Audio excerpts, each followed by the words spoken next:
ओम नमो भगवते वासुदेवाय नमः। जय श्री राधे कृष्णा। फाल्गुन मास में कई ऐसे त्योहार आते हैं जो हमारी धार्मिक एवं सांस्कृतिक धरोहर को एक बार फिर से ताजा कर देते हैं। उन्हीं में से एक पावन पर्व है फुलेरा दूज। ये त्योहार वसंत पंचमी और होली के बीच में आता है। माना जाता है कि इसी दिन भगवान कृष्ण ने राधा के साथ फूलों की होली खेली थी। यही कारण है कि इस पर्व का नाम फुलेरा दूज पड़ा। इस साल ये तिथि मंगलवार 12 मार्च को पड़ रही है। फुलेरा दूज पर राधा कृष्ण की पूजा करने, उन्हें फूलों से सजाने, वो उनके साथ फूलों वाली होली खेलने का बहुत महत्व है। कहा जाता है कि ऐसा करने से जातक की सभी मनोकामनाएं अति शीघ्र पूरी होती हैं। इस दिन भगवान कृष्ण व राधा रानी की पूजा करने से सभी कष्ट दूर होते हैं और भविष्य में आने वाली हर अड़चन से छुटकारा मिलता है। ज्योतिष शास्त्र के अनुसार फुलेरा दूज के दिन अबूझ मुहूर्त होता है। ऐसे में इस दिन विवाह या कोई अन्य मांगलिक कार्य करने के लिए शुभ मुहूर्त देखने की आवश्यकता नहीं होती है। ऐसी मान्यता है कि इस तिथि पर विवाह करने से जोड़े पर राधे कृष्ण की कृपा आजीवन बनी रहती है और उनका प्रेम आगाढ़ होता है। पौराणिक कथा के अनुसार एक बार कुछ ऐसा हुआ कि भगवान श्री कृष्ण बहुत दिनों तक राधा से मिलने वृंदावन नहीं जा पाए थे। ऐसे में राधा रानी अत्यंत दुखी हुई। राधा का ये अथाह दुख देखकर सिर्फ ग्वाल व गोपियां ही नहीं बल्कि मथुरा के सभी पेड़ और पौधे व फूल भी मुरझाने लगे।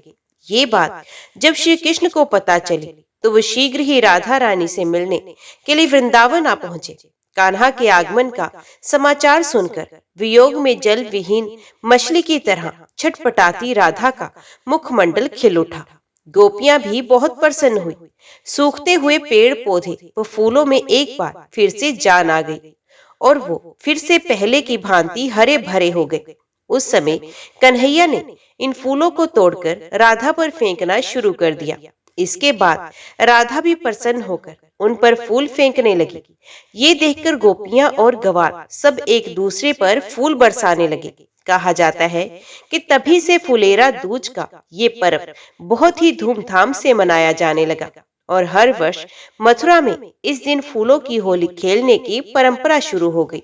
अभी हम श्रवण करते हैं रासलीला का रहस्य। श्रीमद् भागवत गीता के 10वें स्कंद में भगवान की रासलीला का प्रसंग है। इसी को रास पंचध्यायी कहते हैं। इस रास पंचध्यायी में श्रीमद् भागवत गीता वर्णन तत्वों के सारभूत परम तत्व का परम उज्ज्वल प्रकाश है। ये 5 अध्याय वस्तु श्रीमद् भागवत के पंच प्राण स्वरूप है। भगवान की दिव्य लीला का भाव ना समझकर केवल बाहरी दृष्टि से देखने पर ये सारी कथा श्रृंगार रसपूर्ण दिखाई दे सकती है और इससे मनुष्य भ्रमग्रस्त हो सकता है। इसी से संभवत श्री सुखदेव जी ने उपर्युक्त प्रथम श्लोक में प्रथम शब्द भगवान दिया है, जिससे पढ़ने वाला व्यक्ति इसे भगवान की लीला समझकर ही पढ़े। वस्तुत ये लौकिक काम प्रसंग कदापि नहीं है। इसके श्रोता है विवेक वैराग्य संपन्न मुमुक्षु धर्म ज्ञान पूर्ण मरण की प्रतीक्षा करने वाले महाराज परीक्षित और वक्ता है। ब्रह्म विद्र विशिष्ट परम योगी जीवन मुक्त सर्व ऋषि मुनि मान्य श्री सुखदेव जी। ऐसे वक्ता और श्रोता लौकिक श्रृंगार की बातें कहे सुने ये सोचना ही भूल है। वस्तुत इन 5 अध्यायों में भगवान श्री कृष्ण की परम दिव्य अंतरंग लीला का निज स्वरूप भूता महाभाव रूपा हलदायिनी शक्ति श्री राधा जी तथा उन्हीं की काव्य रूपा दिव्य कृष्ण प्रेम में गोपांगनाओं के साथ होने वाली भगवान की रसमय लीला का वर्णन है। रास शब्द का मूल रस है और रस स्वयं भगवान श्री कृष्ण ही है। जिस दिव्य क्रीड़ा में एक ही रस अनेक रसों के रूप में होकर अनंत अनंत उसका समास्वादन करे, एक रस ही रस समूह के रूप में प्रकट होकर स्वयं ही अस्वाद अस्वादक लीला धाम और विभिन्न आलंबन एवं उद्दीपन के रूप में क्रीड़ा करे, उसका नाम रास है। अतएव ये रास लीला भी लीला में भगवान का ही स्वरूप है। भगवान की ये दिव्य लीला भगवान के दिव्य धाम में दिव्य रूप से निरंतर हुआ करती है। भगवान की विशेष कृपा से प्रेमी साधकों के हितार्थ कभी कभी ये दिव्य अपने धाम के साथ ही भूमंडल पर भी अवतीर्ण हुआ करती है, जिसको देख सुन एवं गाकर तथा स्मरण चिंतन करके अधिकारी पुरुष रस स्वरूप भगवान की इस परम रसमयी लीला का आनंद ले सके और स्वयं भी भगवान की लीला में सम्मिलित होकर अपने को कृत्य कृत्य कर सके। इस पंचाध्याय में वंशी ध्वनि, गोपियों के अभिसार, श्री कृष्ण के साथ उनकी बातचीत, दिव्य रमण, श्री राधा जी के साथ अंतर्ध्यान, पुण्य प्राक्ट्य, गोपियों के द्वारा दिए हुए वसनासन पर विराजमान, गोपियों के कूट प्रश्न का उत्तर, रास नृत्य, क्रीड़ा, जलकेली और वन विहार का वर्णन है, जो मानवीय भाषा में होने पर भी वस्तुत परम दिव्य है। ये बात पहले ही समझ लेनी चाहिए कि भगवान का शरीर जीव शरीर की भांति जड़ नहीं होता। जड़ की सत्ता केवल जीव की दृष्टि में होती है, भगवान की दृष्टि में नहीं। ये देह है और ये देही है। इस प्रकार का भेदभाव केवल प्रकृति के राज्य में होता है। अप्राकृतिक लोक में जहाँ की प्रकृति भी चिन्मय है, सब कुछ चिन्मय ही होता है। वहाँ चित्त की प्रतीति तो केवल चिद विलास अथवा भगवान की लीला की सिद्धि के लिए होती है। इसलिए स्थूलता में या यूं कहिए कि जड़ राज्य में रहने वाला मस्तिष्क जब भगवान की अप्राकृतिक लीलाओं के संबंध में विचार करने लगता है, तब वे अपनी पूर्व वासनाओं के अनुसार जड़ राज्य की धारणाओं, कल्पनाओं और क्रियाओं का ही आरोप उस दिव्य राज्य के विषय में भी करता है। इसलिए दिव्य लीला के रहस्य को समझने में असमर्थ हो जाता है। ये रास वस्तुत परम उज्ज्वल रस का एक दिव्य प्रकाश है।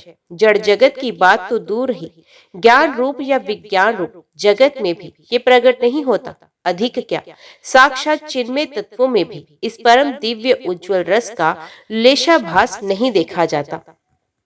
इस परम रस की स्फूर्ति तो परम भावमय श्री कृष्ण प्रेम स्वरूपा गोपी जनों के मधुर हृदय में ही होती है। इस रास लीला के यथार्थ स्वरूप और परम माधुर्य का आस्वाद उन्हीं को मिलता है। दूसरे लोग तो इसकी कल्पना भी नहीं कर सकते। भगवान के समान ही गोपियां भी परमरसमयी और सच्चिदानंदमयी है। साधना की दृष्टि से भी उन्होंने न केवल जड़ शरीर का ही त्याग कर दिया, बल्कि सूक्ष्म शरीर से प्राप्त होने वाले स्वर्ग, कैवल्य से अनुभव होने वाले मोक्ष और तो क्या, जड़ता की दृष्टि का ही त्याग कर दिया। उनकी दृष्टि में केवल चिदानंद स्वरूप श्री कृष्ण है। उनके हृदय में श्री कृष्ण को तृप्त करने वाला प्रेम अमृत है। उनकी इस अलौकिक स्थिति में स्थूल शरीर, उसकी स्मृति और उसके संबंध से होने वाले अंग संग की कल्पना किसी भी प्रकार नहीं की जा सकती। ऐसी कल्पना तो केवल देहात्म बुद्धि से जकड़े हुए जीवों की ही होती है, जिन्होंने गोपियों को पहचाना है।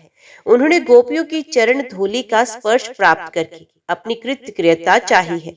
ब्रह्मा, शंकर, उद्धव और अर्जुन ने गोपियों की उपासना करके भगवान के चरणों में वैसे प्रेम का वरदान प्राप्त किया है या प्राप्त करने की अभिलाषा की है। उन गोपियों के दिव्य भाव को साधारण स्त्री पुरुष के भाव जैसा मानना गोपियों के प्रति, भगवान के प्रति और वास्तव में सत्य के प्रति महान अन्याय एवं अपराध है। इस अपराध से बचने के लिए भगवान की दिव्य लीलाओं पर विचार करते समय उनकी अप्राकृतिक दिव्यता का स्मरण रखना परम आवश्यक है। भगवान का चिदानंद घन शरीर दिव्य है। वे अजन्मा और अविनाशी हैं, हानोपादान रहित। वे नित्य सनातन शुद्ध भगवत स्वरूप ही हैं। इसी प्रकार गोपियां दिव्य जगत की भगवान की सर्वभूता अंतरंग शक्तियां हैं। इन दोनों का संबंध भी दिव्य ही है। ये उच्चतम भाव राज्य की लीला स्थूल शरीर और स्थूल मन से परे है। आवरण भंग से अनंतर अर्थात चीर हरण करके जब भगवान स्वीकृति देते हैं, तब इसमें प्रवेश होता है। प्राकृतिक देह का निर्माण होता है, स्थूल, सूक्ष्म और कारण।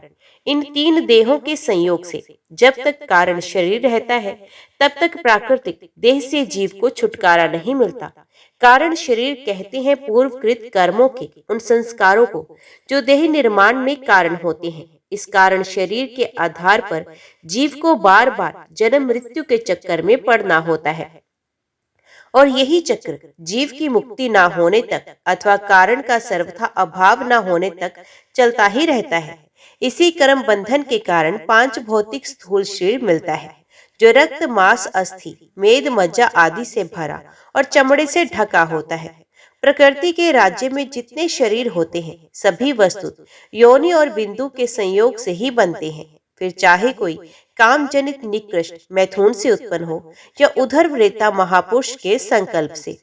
बिंदु के अधोगामी होने पर कर्तव्य रूट श्रेष्ठ मैथुन से हो अथवा बिना ही मैथुन के नाभि, हृदय, कंठ, कर्ण, नेत्र, सर, मस्तक आदि के स्पर्श से, बिना ही स्पर्श के केवल दृष्टि मात्र से अथवा बिना देखे केवल संकल्प से ही उत्पन्न हो, ये मैथुनी अमैथुनी सभी शरीर है, योनि और बिंदु के संयोग जनित है।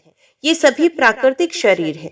इसी प्रकार योगियों के द्वारा निर्मित निर्माण काय यद्यपि अपेक्षाकृत शुद्ध है, तथापि वे भी है ही प्रकृति। पितर या देवों के दिव्य कहलाने वाले शरीर भी प्राकृतिक ही हैं।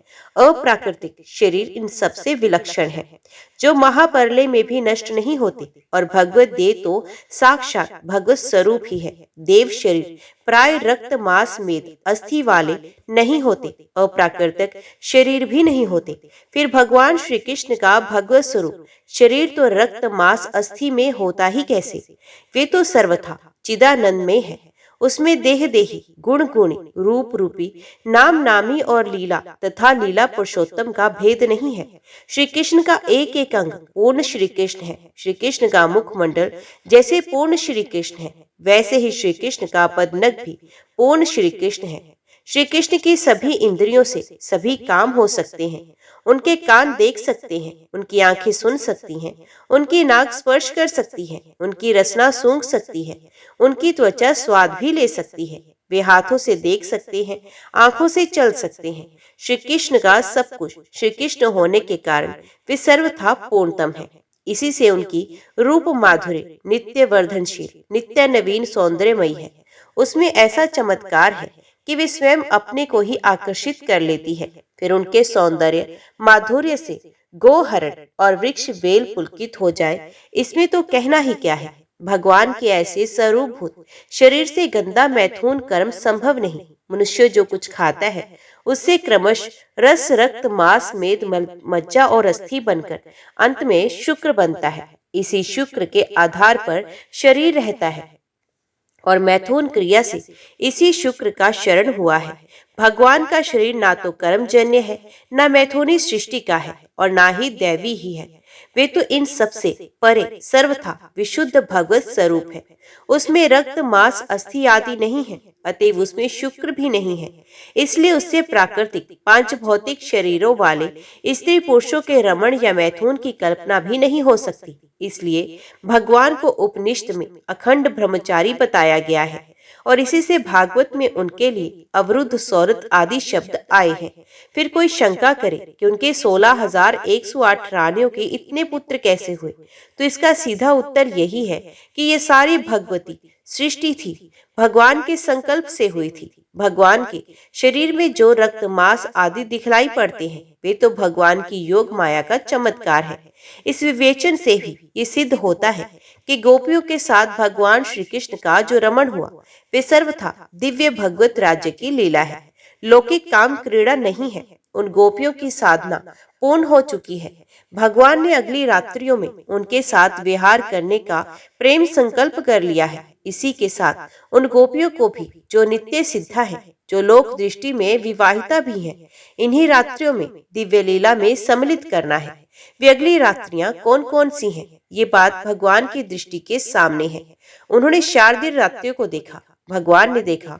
इसका अर्थ सामान्य नहीं, विशेष है। जैसे सृष्टि के प्रारंभ में भगवान के इस ईशन से जगत की उत्पत्ति होती है, वैसे ही रास के प्रारंभ में भगवान के प्रेम वीक्षण से शरत काल की दिव्य रात्रियों की सृष्टि होती है। मल्लिका पुष्प, चंद्रिका आदि समस्त उद्दीपन सामग्री भगवान के द्वारा विकसित है, अर्थात लौकिक नहीं, अलौकिक, अप्राकृतिक है। गोपियों ने अपना मन श्री कृष्ण के मन में मिला दिया है। उनके पास स्वयं मन ना था। अब प्रेम दान करने वाले श्री कृष्ण ने विहार के लिए नवीन मन की, दिव्य मन की सृष्टि की। योगेश्वर भगवान श्री कृष्ण की यही योग माया है जो रास लीला के लिए दिव्य स्थल, दिव्य सामग्री एवं दिव्य मन का निर्माण किया करती है। इतना होने पर भगवान की बांसुरी बजती है। भगवान की बांसुरी जड़ को चेतन, चेतन को जड़, चल को अचल और अचल को चल, विक्षिप्त को समाधिस्थ और समाधिस्थ को विक्षिप्त बनाती ही रहती है। भगवान का प्रेम दान प्राप्त करके गोपियां निसंकल्प निश्चिंत होकर घर के काम में लगी हुई थी। कोई गुरुजनों की सेवा धर्म के काम में लगी थी, तो कोई गो दोहन आदि अर्थ के काम में लगी थी, कोई साज श्रृंगार आदि काम के साधन में व्यस्त थी, कोई पूजा पाठ आदि मोक्ष साधन में लगी हुई थी। सब लगी हुई थी अपने अपने काम में, परंतु वास्तव में उनमें से एक भी पदार्थ चाहती ना थी। यही उनकी विशेषता थी और इसका प्रत्यक्ष प्रमाण ये है कि वंशी ध्वनि सुनते ही कर्म की पूर्णता पर उनका ध्यान नहीं गया। काम पूरा करके चले ऐसा उन्होंने नहीं सोचा। वे चल पड़े उस विषय शक्ति शून्य सन्यासी के समान जिसका हृदय वैराग्य के प्रदीप्त ज्वाला से परिपूर्ण है। किसी ने किसी से पूछा नहीं, सलाह नहीं की, अस्त व्यस्त गति से जो जैसे थी वैसे ही श्री कृष्ण के पास पहुंच गई। वैराग्य की पूर्णता और प्रेम की पूर्णता एक ही बात है, दो नहीं। गोपिया व्रज और श्री कृष्ण के बीच में मूर्तिमान वैराग्य है या मूर्तिमान प्रेम, क्या इसका निर्णय कोई कर सकता है? साधना के दो भेद हैं, मर्यादा पूर्ण वैध साधना और मर्यादा रहित अवैध प्रेम साधना। दोनों के ही अपने अपने स्वतंत्र नियम हैं। वैध साधना में जैसे नियमों के बंधन का, सनातन पद्धति का, कर्तव्यों का और विविध पालनीय धर्मों का त्याग साधन से भ्रष्ट करने वाला और महान हानिकारक है, वैसे ही अवैध प्रेम साधना में इनका पालन कलंक रूप होता है। ये बात नहीं है कि इन सब आत्मनोक्ति के साधनों को वे अवैध प्रेम साधना का साधक जानबूझकर छोड़ देता है। ये बात ये है कि वे स्तर ही ऐसा है जहाँ इनकी आवश्यकता नहीं है। ये वहाँ अपने आप वैसे ही छूट जाते हैं जैसे नदी के पार पहुंच जाने पर स्वाभाविक ही नौका की सवारी छूट जाती है। जमीन पर ना तो नौका पर बैठकर चलने का प्रश्न उठता है और ना ऐसा चाहने या करने वाला बुद्धिमान ही माना जाता है। ये सब साधन वहीं तक रहते हैं जहां तक सारी वृत्तियां सहज स्वे इच्छा से सदा सर्वदा एकमात्र भगवान की ओर दौड़ने लग जाती हैं। श्री गोपीचंद साधना की उच्च स्तर में परम आदर्श थी। उनकी सारी वृत्तियां सर्वथा श्री कृष्ण में ही निमग्न रहती थी। इसी से उन्होंने देह गेह पति पुत्र लोक परलोक कर्तव्य धर्म सबको छोड़कर सबका उल्लंघन करके एकमात्र परम धर्म स्वरूप भगवान श्री कृष्ण को ही पाने के लिए अभिसार किया था। उनका ये पति पुत्रों का त्याग, ये सर्वधर्म का त्याग ही उनके स्तर के अनुरूप सर्वधर्म है। इस सर्वधर्म त्याग रूप सर्वधर्म का आचरण गोपियों जैसे उच्च स्तर के साधकों में ही संभव है, क्योंकि सब धर्मों का ये त्याग वे ही कर सकते हैं जो उसका यथाविधि पूरा पालन कर चुकने के बाद इसके परम फल अनन्य और अचिंत्य देव दुर्लभ भगवत प्रेम को प्राप्त कर चुकते हैं। वे भी जानबूझकर त्याग नहीं करते। सूर्य का प्रखर प्रकाश हो जाने पर तैल दीपक की भांति स्वतः ही ये धर्म उसे त्याग देते हैं। ये त्याग तिरस्कार मूलक नहीं वरम तृप्ति मूलक है। भगवत प्रेम की ऊंची स्थिति का यही स्वरूप है। देवऋषि नारद का एक सूत्र है, जो वेदों का भी भली भांति त्याग कर देता है वे अखंड असीम भगवत प्रेम को प्राप्त करता है। जिसको भगवान अपनी वंशी ध्वनि सुनाकर नाम ले लेकर बुलाए, वे भला किसी दूसरे धर्म की ओर ताककर कब और कैसे रुक सकता है? रोकने वालों ने रोका भी, परंतु हिमालय से निकलकर समुद्र में गिरने वाली ब्रह्मपुत्र नदी की प्रखर धारा को क्या कोई रोक सकता है? वे ना रुकी न रोकी जा सकी। जिनके चित्त में कुछ प्राक्तन संस्कार अविष्ट थे, वे अपने अधिकार के कारण शरीर में जाने में समर्थ न हुए। उनका शरीर घर में पड़ा रहा। भगवान के वियोग दुख से उनके सारे कलुष धुल गए। ध्यान में प्राप्त भगवान के प्रेम आलिंगन से उनके समस्त पुण्यों का परम फल प्राप्त हो गया और वे भगवान के पास सशरीर जाने वाली गोपियों के पहुंचने से पहले ही भगवान के पास पहुंच गई, भगवान में मिल गई। ये शास्त्र का प्रसिद्ध सिद्धांत है कि पाप पुण्य के कारण ही बंधन होता है और शुभाशुभ का भाग होता है। शुभाशुभ कर्मों के भोग से जब पाप पुण्य दोनों नाश हो जाते हैं, तब जीव की मुक्ति हो जाती है। यद्यपि गोपियां पाप पुण्य से रहित श्री भगवान की प्रेम प्रतिमा स्वरूपा थी, तथापि लीला के लिए ये दिखाया गया है कि अपने प्रियतम श्री कृष्ण के पास ना जा सकने से उनके विरहानल से उनको इतना महान संताप हुआ कि उससे उनके संपूर्ण अशुभ का भोग हो गया। उनके समस्त पाप नष्ट हो गए और प्रियतम भगवान के ध्यान से उन्हें इतना आनंद हुआ कि उससे उनके सारे पुण्यों का फल मिल गया। इस प्रकार पाप पुण्य का पूर्ण रूप से अभाव हो जाने से उनकी मुक्ति हो गई। चाहे किसी भी भाव से हो, काम से, क्रोध से, लोभ से, जो भगवान के मंगल में श्री विग्रह का चिंतन करता है, उसके भाव की अपेक्षा ना करके वस्तु शक्ति से ही उसका कल्याण हो जाता है। ये भगवान के श्री विग्रह की ही विशेषता है। भाव के द्वारा तो एक प्रस्तर मूर्ति भी परम कल्याण का दान कर सकती है। बिना भाव के ही कल्याण दान भगवत विग्रह का सहज दान है। भगवान है बड़ी लीला में, जहाँ वे अखिल विश्व के विधाता ब्रह्मा शिव आदि के भी वंदनीय निखिल जीवों के प्रतिज्ञात्मा है, वहीं वे लीला नटवर गोपियों के इशारे पर नाचने वाले भी हैं। उन्हीं की इच्छा से, उन्हीं के प्रेम आवाहन से, उन्हीं की वंशी निमंत्रण से प्रेरित होकर गोपियां उनके पास आई, परंतु उन्होंने ऐसी भावभंगी प्रकट की कि ऐसा स्वांग बनाया मानो उन्हें गोपियों ने के आने का कुछ पता ही न हो। कदाचित गोपियों के मुंह से वे उनके हृदय की बात, प्रेम की बात सुनना चाहते रहे हों। संभव है कि वे भी प्रलंब के द्वारा उनके मिलन भाव को परिपुष्ट करना चाहते हो। बहुत करके तो ऐसा लगता है कि कहीं लोग इस साधारण बात को ना समझ ले, इसलिए साधारण लोगों के लिए उपदेश और गोपियों का अधिकार भी उन्होंने सबके सामने रख दिया। उन्होंने बताया, गोपियों, ब्रज में कोई विपत्ति तो नहीं आई? घोर रात्रि में यहाँ आने का क्या कारण है? घर वाले तुम्हें ढूंढते होंगे, अब यहाँ ठहरना नहीं चाहिए। वन की शोभा देख ली, अब बच्चों और बछड़ों का भी ध्यान करो।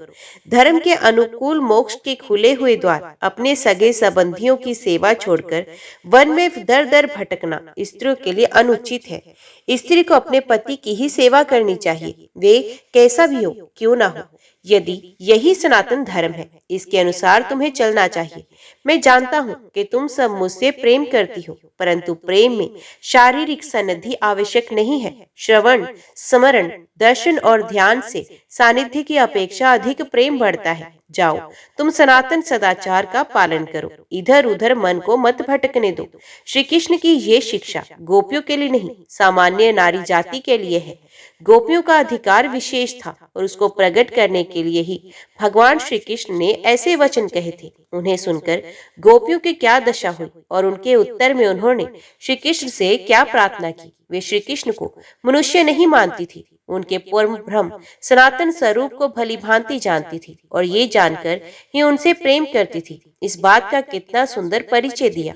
ये सब विषय मूल में ही पाठ करने योग्य है। सचमुच जिनके हृदय में भगवान के परम तत्व का वैसा अनुभव, ज्ञान और भगवान के प्रति वैसा ही महान अनन्य अनुराग है और सच्चाई के साथ जिनकी वाणी में वैसे उद्गार है, वे ही विशेष अधिकारवान है। गोपियों की प्रार्थना से ये बात स्पष्ट हो जाती है कि वे श्री कृष्ण को अंतर्यामी, योग योगेश्वर परमात्मा के रूप में पहचानती थी और जैसे दूसरे लोग गुरु, सखा या माता पिता के रूप में श्री कृष्ण की उपासना करते हैं, वैसे ही वे पति के रूप में श्री कृष्ण को प्रेम करती थी, जो शास्त्रों में मधुर भाव के उज्जवल परम रस के नाम से कहा गया है। जब प्रेम के सभी भाव पूर्ण होते हैं और साधकों को स्वामी खादी के रूप में भगवान मिलते हैं, तब गोपियों ने क्या अपराध किया था? उनका ये उच्चतम भाव, जिसमें शांत, दास से सख्य और वात्सल्य सबके सब अंतर्भूत है और जो सबसे अनंत एवं सबका अंतिम रूप है, क्यों न पूर्ण हो। भगवान ने उनका भाव पूर्ण किया, अपने को असंख्य रूपों में प्रकट करके गोपियों के साथ क्रीड़ा की। उनकी क्रीड़ा का स्वरूप बताते हुए कहा गया है, जैसे नन्हा सा शिशु दर्पण अथवा जल में पड़े हुए अपने प्रतिबिंब के साथ खेलता रहता है, वैसे ही रमेश भगवान और ब्रज सुंदरों ने रमण किया, अर्थात सच्चिदानंद घन सर्वंतर्यामी प्रेम रस स्वरूप लीला रस में परमात्मा भगवान श्री कृष्ण ने अपनी हलदाहिनी शक्ति रूपा, अपनी ही प्रतिमूर्ति से उत्पन्न अपनी प्रतिबिंब स्वरूपा गोपियों में आत्म क्रीड़ा की। पूर्ण ब्रह्म सनातन रस स्वरूप रसराज रसिक शेखर रस पर ब्रह्म भगवान श्री कृष्ण की इस चिदानंद रसमय दिव्य क्रीड़ा का नाम ही रास है। इसमें ना कोई जड़ शरीर था, ना प्राकृतिक अंग संग था और ना इसके संबंध की प्राकृतिक और स्थूल कल्पनाएं ही थी। ये था चिदानंद में भगवान का दिव्य विहार, जो दिव्य लीला धाम में सर्वदा होते रहने पर भी कभी कभी इस जड़ जगत में भी प्रकट होता है। वियोग ही संयोग का पोषक है। मान और मद ही भगवान की लीला में बाधक है। भगवान की दिव्य लीला में मान और मद भी जो दिव्य है इसलिए होते हैं कि उनसे लीला में रस की ओर भी पुष्टि हो। भगवान की इच्छा से ही गोपियों में लीलानुरूप मान और मद का संचार हुआ और भगवान अंतर ध्यान हो गए। जिनके हृदय में लेश मात्र भी मद अवशेष है, नाम मात्र भी मान का संस्कार शेष है, वे भगवान के सम्मुख रहने के अधिकारी नहीं, अथवा वे भगवान के पास रहने पर भी उनका दर्शन नहीं कर सकते। परंतु गोपियां गोपियां थी, उनसे जगत के किसी प्राणी की तिलमात्र भी तुलना नहीं है। भगवान के वियोग में गोपियों की क्या दशा हुई, इस बात को रासलीला का प्रत्येक पाठक जानता है। गोपियों के शरीर, मन, प्राण वे जो कुछ भी थी सब कृष्ण में एक तान हो गए। उनके प्रेम उन्माद का वे गीत जो उनके प्राणों का प्रत्यक्ष प्रतीक है, आज भी भावुक भक्तों को भाव मगन करके भगवान के लीला लोक में पहुंचा देता है। एक बार सरस हृदय से हृदयहीन होकर नहीं, पाठ करने मात्र से ही वे गोपियों की महत्ता संपूर्ण हृदय में भर देता है। गोपियों के इस महाभाव, उस अलौकिक प्रेमान्माद को देखकर श्री कृष्ण भी अंतर्रहित होकर रह गए। उनके सामने साक्षात मनमथ रूप से प्रकट हुए। उन्होंने मुक्त कंठ से स्वीकार किया कि हे गोपियों, मैं तुम्हारे प्रेम भाव का नित्य ऋणी हूँ। यदि मैं अनंत काल तक तुम्हारी सेवा करता रहूं तो भी तुमसे वो ऋण नहीं हो सकता। मेरे अंतर ध्यान होने का प्रयोजन तुम्हारे चित्त को दुखाना नहीं था, बल्कि तुम्हारे प्रेम को और भी उज्जवल एवं समृद्ध करना था। इसके बाद रास क्रीड़ा प्रारंभ हुई। जिन्होंने आध्यात्म शास्त्र स्वाध्याय किया है वे जानते हैं कि योग सिद्धि प्राप्त साधारण योगी भी काव्य रूप के द्वारा एक साथ अनेक शरीरों का निर्माण कर सकते हैं और अनेक स्थानों पर उपस्थित रहकर पृथक पृथक कार्य कर सकते हैं। इंद्रादि देवगण एक ही समय अनेक स्थानों पर उपस्थित होकर अनेक यज्ञों में एक साथ आहुति स्वीकार कर सकते हैं। निखिल योगियों और युगेश्वरों के ईश्वर सर्वसमर्थ भगवान श्री कृष्ण यदि एक ही साथ अनेक गोपियों के साथ क्रीड़ा करें तो इसमें आश्चर्य की कौन सी बात है। जो लोग भगवान को भगवान नहीं स्वीकार करते वे ही अनेक प्रकारों की शंका कुशंकाएं किया करते हैं। भगवान के निज लीला में इन तर्कों के लिए कोई स्थान नहीं है। गोपियां श्री कृष्ण की सकिया थी या प्रकिया, ये प्रश्न भी श्री कृष्ण के स्वरूप को भुलाकर ही उठाया जाता है। श्री कृष्ण जीव नहीं है कि जगत की वस्तुओं का उनका हिस्सेदार दूसरा जीव भी हो। जो कुछ भी था है और आगे भी होगा, उसके एकमात्र पति श्री कृष्ण ही है। अपनी प्रार्थना में गोपियों ने और परीक्षित के प्रश्न के उत्तर में श्री सुखदेव जी ने यही बात कही है कि गोपी गोपियों के पति, उनके पुत्र, सगे संबंधी और जगत के समस्त प्राणियों के हृदय में आत्मा रूप से, परमात्मा रूप से जो प्रभु स्थित है वे ही श्री कृष्ण है। कोई भ्रम से, अज्ञान से भले ही श्री कृष्ण को पराया समझे, वे किसी के पराये नहीं, सबके अपने हैं, सब उनके हैं। श्री कृष्ण की दृष्टि से, जो कि वास्तविक दृष्टि है, कोई प्रक्रिया है ही नहीं, सब स्वीकिया है। सब केवल अपना, उनका अपना ही लीला विलास है। सभी उनकी स्वरूप भूता आत्म स्वरूपा अंतरंगा शक्तियां हैं। गोपियां इस बात को जानती थी और स्थान स्थान पर उन्होंने ऐसा कहा भी है। ऐसी स्थिति में जार भाव औपत्य का कोई लौकिक अर्थ नहीं रह जाता। जहाँ काम नहीं, अंग संग नहीं है, वहाँ औपत्य और जार भाव की कल्पना ही कैसे हो सकती है। गोपियां प्रक्रिया नहीं थी, सबकिया थी, परंतु उनमें प्रक्रिया भाव था। प्रक्रिया होने में और प्रक्रिया भाव होने में आकाश पाताल का अंतर है। प्रक्रिया भाव में तीन बातें बड़ी महत्व की होती हैं: अपने प्रियतम का निरंतर चिंतन, मिलन की उत्कंठा और दोष दृष्टि का सर्वथा अभाव। स्वकीय भाव में निरंतर पास रहने के कारण ये तीनों बातें गौण हो जाती हैं, परंतु प्रक्रिया भाव में ये तीनों भाव उत्तर बढ़ते रहते हैं। कुछ गोपियां जार भाव से श्री कृष्ण को चाहती थी। इसका इतना ही अर्थ है कि श्री कृष्ण का निरंतर चिंतन करती थी, मिलन के लिए उत्कंठित रहती थी और श्री कृष्ण के प्रत्येक व्यवहार को प्रेम की आंखों से ही देखती थी। चौथा भाव विशेष महत्व का और है, वे है स्वीकिया अपने घर का, अपना और अपने पुत्र कन्याओं का पालन पोषण रक्षणावेक्षण पति से चाहती थी। वे समझती थी कि इनकी देखरेख करना पति का कर्तव्य है, क्योंकि ये सब उसी के आश्रित हैं और वे पति से ऐसी आशा भी रखती हैं। कितनी ही पति प्रायणा क्यों न हो, स्वकीया में ये काम भाव छिपा रहता ही है।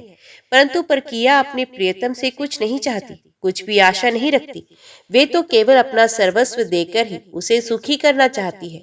श्री गोपियों में ये भाव भी भली भांति प्रस्फुटित था। इसी विशेषता के कारण संस्कृत साहित्य के कई ग्रंथों में निरंतर चिंतन के उदाहरण स्वरूप परकीय भाव का वर्णन आता है। गोपियों के इस भाव के एक नहीं अनेकों दृष्टांत श्रीमद् भागवत में मिलते हैं। इसलिए गोपियों पर परकीयपन का आरोप उनके भाव को ना समझने के कारण है।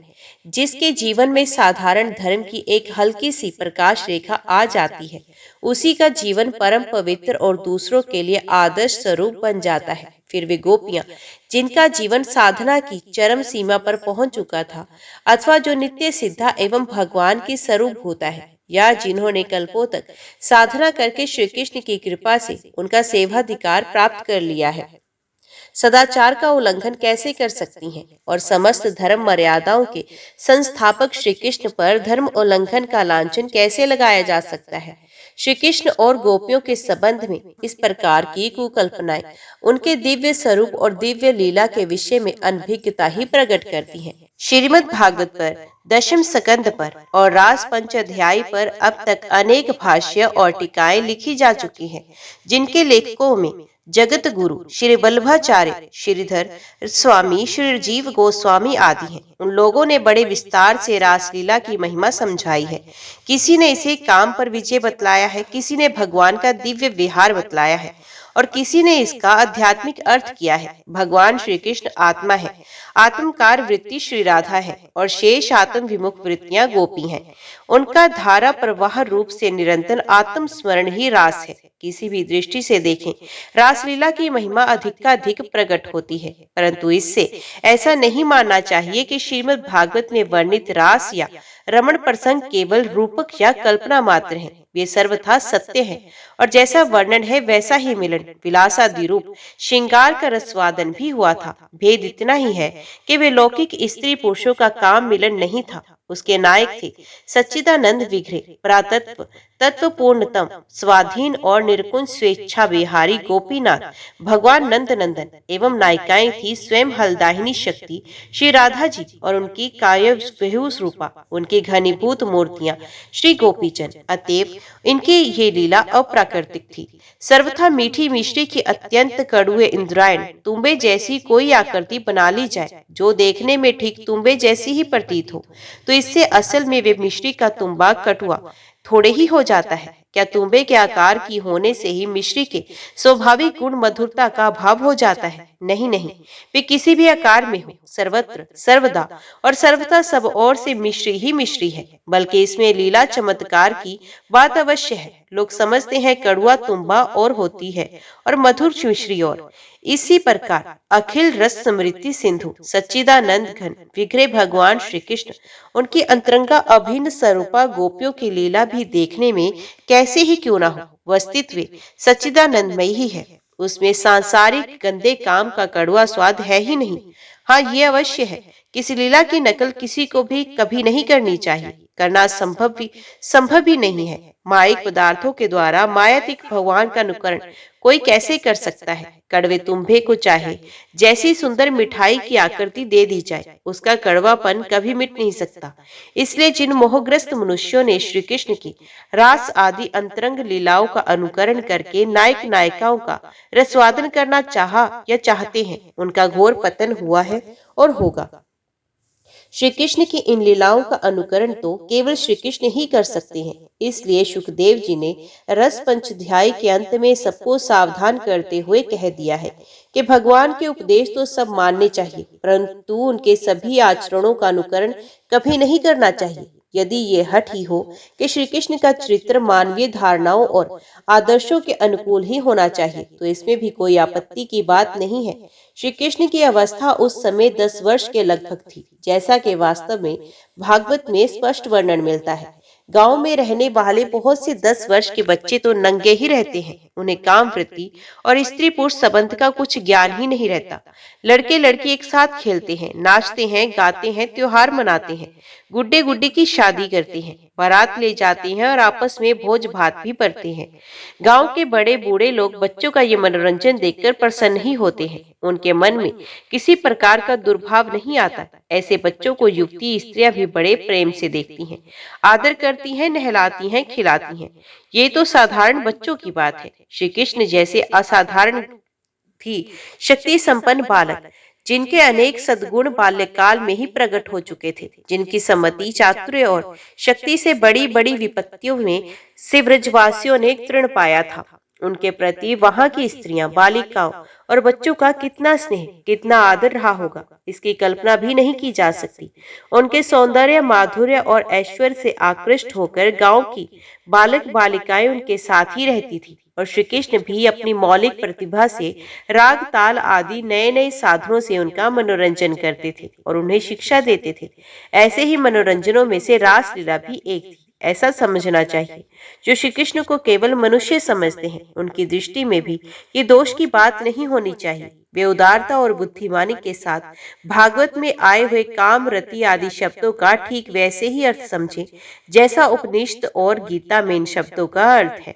वास्तव में गोपियों के परम त्याग में प्रेम का ही नामांतर काम है और भगवान श्री कृष्ण का आत्मरण अथवा उनकी दिव्य क्रीड़ा ही रति है। इसलिए इस प्रसंग में स्थान स्थान पर उनके लिए विभु, परमेश्वर, लक्ष्मीपति, भगवान, योगेश्वर, आत्माराम, मनमथ आदि पद आए हैं, जिससे किसी को कोई भ्रम ना हो जाए। राजा परीक्षित ने अपने प्रश्नों में जो शंकाएं की हैं, उनका उत्तर प्रश्नों के अनुरूप ही अध्याय 21 के श्लोक 13 से लेकर 16 तक, अध्याय 33 से श्लोक 30 और 37 तक श्री सुखदेव जी ने दिया है। इस उत्तर से वे शंकाएं तो हट गई हैं, परंतु भगवान की दिव्य लीला का रहस्य नहीं खुलने पाया। संभवतः उस रहस्य को गुप्त रखने के लिए ही 33वें अध्याय में रास लीला प्रसंग समाप्त कर दिया गया। वस्तु इस लीला के मूल रहस्य की प्राकृतिक जगत में व्याख्या की भी नहीं जा सकती, क्योंकि यह जगत की क्रीड़ा भी नहीं है। ये तो उस दिव्य आनंदमय रस में राज्य की चमत्कारमय लीला है, जिसके श्रवण और दर्शन के लिए परमहंस मुनिगण भी सदा उत्कंठित रहते हैं। कुछ लोग इस लीला प्रसंग को भागवत में शेषक कहते हैं। वे वास्तव में दुराग्रह करते हैं, क्योंकि प्राचीन से प्राचीन प्रतियों में भी ये प्रसंग मिलता है और थोड़ा विचार करके देखने से सर्वथा सुसंगत और निर्दोष सिद्ध होता है। भगवान श्री कृष्ण कृपा करके ऐसी विमल बुद्धि दे, जिससे हम लोग इसका कुछ रहस्य समझने में समर्थ हों। रास पंचाध्याय के पाठकों को इतना भी निश्चय रूप से अवश्य ही मान लेना चाहिए कि इसमें लौकिक कामोद्गंध के लेश की भी कल्पना नहीं है। ये विभूति युक्त दिव्य चिन्ह में पूर्ण शक्ति के साथ सच्चिदानंद घन परिपूर्णतम भगवान का अप्राकृतिक और अचिंत्य पवित्रतम प्रेम रस का मस्वादन है। इसी से श्री सुखदेव जी ने इस रास लीला के श्रवण वर्णन का महान तथा अपूर्व फल बताया है। और देख, काम का समूल नाश और प्रेम रूपा पराभक्ति की प्राप्ति, इससे सिद्ध है कि ये दिव्य रस का प्रवाह ही है। इसमें लौकिक काम गाथा का कोई संबंध ही नहीं। कुछ महानुभाव रास को काम विजय लीला कहते हैं। दृष्टि भेद से ये भी ठीक है, परंतु यहाँ इस दिव्य प्रेम राज्य में तो कभी नीच काम के प्रवेश की ही कल्पना नहीं। तब काम विजय कैसे होता? श्री सुखदेव जी कहते हैं, ब्रजवधुओं के साथ भगवान की इस रास क्रीड़ा का जो संशय रहित मन से श्रद्धा के साथ श्रवण व कीर्तन करेगा, वे शीघ्र ही भगवान की प्रेम भक्ति, पराभक्ति को प्राप्त होगा और उसके हृदय काम का सर्वथा विनाश होगा। यथार्थ में भगवान की इस दिव्य लीला के वर्णन का ही ये प्रयोजन है कि जीव गोपियों के उस अहेतुक प्रेम का, जो सब सुख की वांछा से रहित केवल श्री कृष्ण को ही सुख पहुंचाने के लिए है, स्मरण करे और उसके द्वारा भगवान के रस में दिव्य लालोक में भगवान के अनंत प्रेम का अनुभव करे। अतः रास पंचाध्याय का अध्ययन करते समय किसी प्रकार की भी शंका न करके इस भाव को जगाए रखना चाहिए तथा श्रद्धा युक्त हृदय से उस भगवान की पवित्रम लीला समझकर ही पढ़ना व सुनना चाहिए। जय श्री राधे कृष्णा। आज की वीडियो में इतना ही। उम्मीद करती हूँ वीडियो आपको पसंद आई होगी। वीडियो पसंद आई हो तो वीडियो को लाइक और चैनल को सब्सक्राइब जरूर कीजिएगा। जय श्री राधा कृष्णा लिखकर कमेंट बॉक्स में अपनी हाजिरी और अपने सुझाव देना ना भूलिएगा। तो मिलते हैं अगली कथा अगली वीडियो के साथ। तब तक के लिए देखते व सुनते रहिए। जय मां कंजक, जय माता दी।